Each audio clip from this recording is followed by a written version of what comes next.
start by telling you about a big organizational change in the Bharatiya Janata Party. In a surprise announcement yesterday, the BJP has appointed its new national working president. Five-time MLA and Bihar Minister Nitin Nabin has been picked for the top leadership role. Now, at the age of 45, he is one of the youngest president of the party, but also carries significant governance experience as well.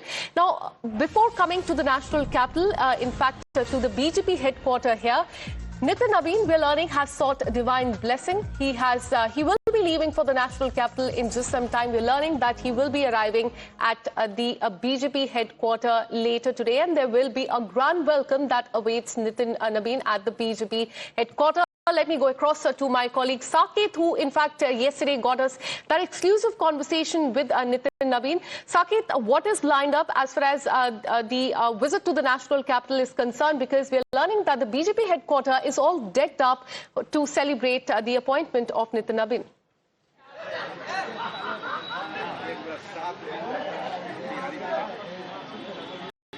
देखिए, बिल्कुल सुबह से ही या यूं कहे कि कल शाम जब घोषणा हुई उसके बाद से ही लगातार जो यहां पर नेताओं के पहुंचने का सिलसिला नितिन नवीन के जो सरकारी आवास है वहां पर जारी है। आज भी अभी गिरिराज सिंह केंद्रीय मंत्री और उसके अलावा मनोज तिवारी अंदर उनके साथ मौजूद हैं और इसके बाद लगातार नेताओं के पहुंचने का सम्राट चौधरी से लेकर तमाम नेता यहां पहुंच रहे हैं, बधाई दे रहे हैं, क्योंकि एक बड़ी जिम्मेदारी नितिन नवीन को मिली है। 5 टर्म के विधायक हैं बीजेपी बांकीपुर सीट से वो, और 2 बार मंत्री रहे हैं। एक जो पहले टर्म था नीतीश कुमार के शासन का, उसमें भी वो मंत्री थे, और अब एक बार फिर से उनको पथ निर्माण और नगर विकास विभाग, इन 2 विभागों की जिम्मेदारी दी गई है।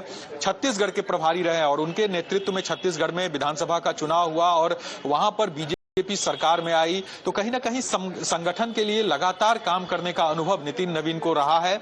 युवा मोर्चा में भी वो रहे हैं, राष्ट्रीय स्तर पर भी, और प्रदेश के युवा मोर्चा के अध्यक्ष भी वो रहे हैं, तो लगातार वो संगठन के लिए काम करते रहे और हम लोगों ने देखा भी है उनको लगातार पार्टी के लिए जो कार्यक्रम है उसमें वो हिस्सा लेते हैं, उसको ऑर्गेनाइज करते हैं। युवाओं में काफी उनकी कह सकते हैं पहुंच है, लोग बहुत युवा उनको पसंद भी करते हैं। 45 साल उनकी भी उम्र है, तो ऐसे में अब यंग हाथ में बीजेपी की कमान जो है वो दी गई है। और कहीं ना कहीं कल भी हम जब उनसे बात कर रहे थे तो उनसे ये सवाल हमने पूछा था कि युवाओं की बात लगातार प्रधानमंत्री करते हैं और एक बार आप युवा के कंधे पर इतनी बड़ी जिम्मेदारी उन्होंने दी है तो किस तरह से आप परफॉर्म करेंगे। तो उन्होंने कहा कि जो मौका हमें दिया गया है उसको आगे और बढ़ाएंगे हम, क्योंकि बहुत बड़ी जिम्मेदारी और बहुत बड़ा विश्वास पार्टी ने उनके ऊपर किया है, तो निश्चित तौर पर एक दबाव होगा। और 2 राज्य के जो चुनाव है वो सबसे अहम हो जाते हैं, चाहे वो बंगाल का चुनाव हो या फिर उत्तर प्रदेश का चुनाव। ये 2 बड़े राज्य हैं जहां पर चुनाव होना है, और इन दोनों राज्यों के चुनाव को लेकर क्या कुछ रणनीति होगी, इस पर भी उन्होंने कहा है कि पार्टी लगातार चुनाव की तैयारी में रहती है, चुनाव में जुटी रहती है, और मुझे जिम्मेदारी मिली है तो मैं भी इन चीजों को मजबूती से आगे ले जाऊंगा। तो ये तमाम जो चीजें हैं वो चल रही है। क्योंकि सुबह 8:30 बजे ही नितिन नवीन को दिल्ली के लिए रवाना होना था, लेकिन उनकी फ्लाइट डिले हो गई। लगभग 11:25 में अभी तक ये जो फ्लाइट उड़ने की संभावना है, लेकिन फॉग के चलते वो हो सकता है कि और भी डिले हो। तो दिल्ली में भी तैयारी है उनके पहुंचने की। जब वहां पर वो पहुंचेंगे विधिवत तरीके से वहां पर उनका स्वागत होगा। लेकिन पटना में कल शाम से ही नेताओं के पहुंचने का सिलसिला उनके आवास पर जारी है। अब जब तक वो पटना में रहेंगे तो इसी तरह उनके आवास पर तांता लगा रहेगा नेताओं का। Absolutely. So all eyes will be in fact at the BJP headquarters where there will be celebrations in just some time is what we are learning. But let's also bring in more details as far as the work that he's done over the last few years is concerned. I'm also joined by my colleague Himanshu for more on this. Himanshu, में पता लग रहा है कुछ ही देर में नितिन नवीन दिल्ली पहुंचेंगे, BJP headquarter में काफी बड़ा सेलिब्रेशन होगा। क्या कुछ फिलहाल माहौल है बीजेपी हेडक्वार्टर में?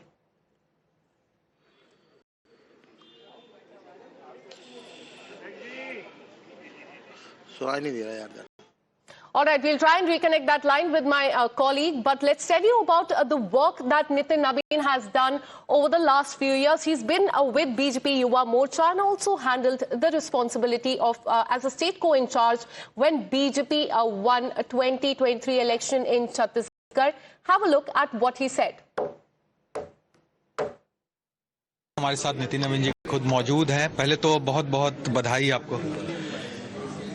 धन्यवाद। और पार्टी का शीर्ष नेतृत्व माननीय प्रधानमंत्री जी नरेंद्र मोदी जी ने जिस प्रकार से मुझ पर विश्वास किया है, पार्टी का लगातार राष्ट्रीय अध्यक्ष जिन्होंने पार्टी को इस मुकाम तक पहुंचाया है, जिनके नेतृत्व में लगातार हम लोगों ने विजय प्राप्त किया, आदरणीय जगत प्रकाश नड्डा जी को भी मैं आभार व्यक्त करता हूं। साथ ही साथ माननीय गृह मंत्री जी, जिनके कुशल नेतृत्व को हम लोगों ने हमेशा बहुत कुछ सीखा है काम करने के दौरान, और हमारे माननीय राजनाथ जी, जिनके आशीर्वाद और मार्गदर्शन हम सबको हमेशा मिला है, और पूरी पार्लियामेंट्री बोर्ड को मैं आभार व्यक्त करता हूं कि मुझे जैसे कार्यकर्ता को एक मौका मिला है राष्ट्रीय स्तर पे काम करने का, तो उनके भरोसे को निश्चित रूप से पूरा करना, ताकि हजारों लाखों कार्यकर्ता जो इस पार्टी को इतना आगे बढ़ाए हैं, उसमें पूरी तरह से हम उन कार्यकर्ताओं के सहयोग से पार्टी का विस्तार, पार्टी का विकास, नई नेतृत्व को मौका देना, हर क्षेत्र में, हर वर्ग में जो भाजपा का नारा है सर्वव्यापी सर्वस्पर्शी, उसके तहत काम करना। और हमारी जो विभिन्न राज्यों में हमारी सरकारें हैं, माननीय नरेंद्र मोदी के नेतृत्व में जिस प्रकार से 20 राज्यों में एनडीए की सरकार है, 13 राज्यों में भाजपा की सरकार है, उन सरकारों को सुशासन के मॉडल पे काम करते हुए उनकी योजनाओं को, केंद्र और राज्य की योजनाओं को जनता तक पहुंचाने में कार्यकर्ता। प्रधानमंत्री जी युवाओं पर काफी जोर देते हैं, और अब इस बार युवा हाथ में पार्टी की कमान होगी, किस तरह से युवाओं को आप? मैं मानता हूं कि हमारे केंद्रीय नेतृत्व ने युवाओं को मौका दिया है, तराशा है, संवारा है, और उनके मार्गदर्शन में हम लोगों ने काफी काम किया। संगठन में रहकर भी काम करने का आपको लगातार मौका मिला है, छत्तीसगढ़ के प्रभारी भी रहे हैं। पार्टी ने मौका दिया तो हम लोगों ने काम किया है, और पार्टी के भरोसे को आगे भी बढ़ाएंगे। For more on this, let me go across to my colleague Himanshu, who's tracking all the details from the BJP headquarters. Himanshu, कुछ ही देर में हमें पता लग रहा है कि नितिन नवीन निकलेंगे और दिल्ली पहुंच के वहां पे काफी सेलिब्रेशंस होंगी। क्या कुछ माहौल है अभी बीजेपी हेडक्वार्टर में सेलिब्रेशन से पहले? आज बिल्कुल देखिए, हालांकि नितिन नवीन को यहां पर दिल्ली आने में थोड़ा सा विलंब हो रहा है, क्योंकि पूरे उत्तर भारत में कोहरे की मार है, लेकिन यहां पर जो है जश्न का माहौल चारों तरफ अब धीरे धीरे बनता चला जा रहा है। तमाम जो दिल्ली में भारतीय जनता पार्टी के कार्यकर्ता हैं वो एकजुट होते चले जा रहे हैं। आप चारों तरफ का एक बार नजारा हमारे हरेंद्र जो विजय हैं वो आपको दिखाएंगे कि किस तरीके से यहाँ पर जो है तमाम कार्यकर्ता वो है एक एक करके इकट्ठा होना शुरू हो गए हैं। और देखिए यहाँ पर ना बड़े बड़े पोस्टर्स लगाए गए हैं। देखिए यहाँ पर आप देख सकते हैं, यहाँ पर सामने की तरफ एक पोस्टर लगाया गया है जिसमें लिखा है भारतीय जनता पार्टी, श्री नितिन नवीन कार्यकारी अध्यक्ष के तौर पर उन्होंने राष्ट्रीय कार्यकारी अध्यक्ष का जो अभिनंदन है वो यहाँ पर करने के लिए बड़ा पोस्टर लगाया गया है। तमाम जो कार्यकर्ता हैं हम उनसे बातचीत करने की कोशिश करते हैं कि क्या कुछ कहना है उन लोगों का, क्योंकि यहाँ पर जो है जिस तरीके से तैयारियां चल रही हैं, लोगों का क्या कुछ मानना है, लोग यहाँ पर जो दिल्ली के जो तमाम कार्यकर्ता इकट्ठे हो रहे हैं वो क्या कहेंगे, क्या कहेंगे आज, क्या कहना चाहेंगे? आज नितिन नवीन जी आ रहे हैं, नए कार्यकारी अध्यक्ष आपको मिले हैं भारतीय जनता पार्टी को, बड़े लंबे अंतराल के बाद मिले हैं, किस तरीके से स्वागत करना चाहेंगे, क्या कहना चाहेंगे? सभी कार्यकर्ता बड़े जोश और खरोश में हैं और स्वागत के लिए देखो भीड़ उमड़ रही है कार्यकर्ताओं की। अभी थोड़ी देर में देखो यहाँ पर जगह नहीं मिलेगी आसपास में कहीं भी, और सब में जो है ऊर्जा है, सब अपने नए जो है अध्यक्ष का जो है स्वागत करने के लिए तैयार है और जोश खरोश के साथ। बड़े लंबे अंतराल के बाद में नया अध्यक्ष मिला है, काफी युवा है वो, लोग कल्पना कर रहे थे कि बहुत अनुभवी टाइप के किसी व्यक्ति को बनाया जाएगा, किसी कार्यकर्ता को, लेकिन नितिन नवीन को चुना गया है इस पद के लिए। कैसे देखते हैं इसको? भारतीय जनता पार्टी का स्पष्ट इसमें यह है कि युवाओं को मौका दिया जा रहा है। All right, stay on with us. We have a reaction coming in from the opposition parties. They have raised question on the appointment of Navin as the BJP working president. While the Aam Aadmi Party leader Saurabh Bharadwaj alleged a Parivarwad, Congress MP Gaurav Gogoi has questioned the process of the appointment itself, saying that while Congress party elects the president through a democratic process, BJP has chosen to do it secretly. Listen in. देखिए, कांग्रेस और भाजपा के बीच में फर्क स्पष्ट है। कांग्रेस में कार्यकर्ताओं की दिल की आवाज को सुना जाता है और पिछले समय पर हमने एक चुनावी प्रक्रिया के द्वारा हमने अपने दल के सभापति को चुना।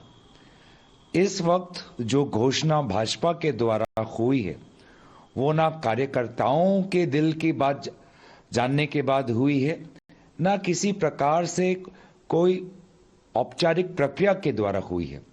तो यही फर्क है कि कांग्रेस में लोकतंत्र जीवित है, वो चाहे औपचारिक रूप से हो या पहले से ही पता है कि हमारे ज्यादातर कार्यकर्ता क्या चाहते हैं, उनकी ख्वाहिश क्या है।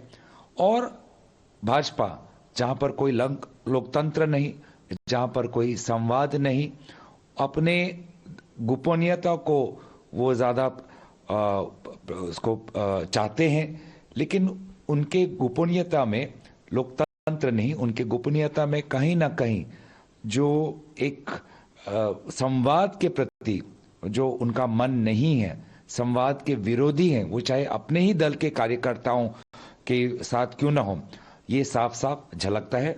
और जैसे ही वो अपने दल को चलाते हैं पूरे गोपनीय रूप से, किसी के साथ संवाद ना करते हुए, किसी के साथ बातचीत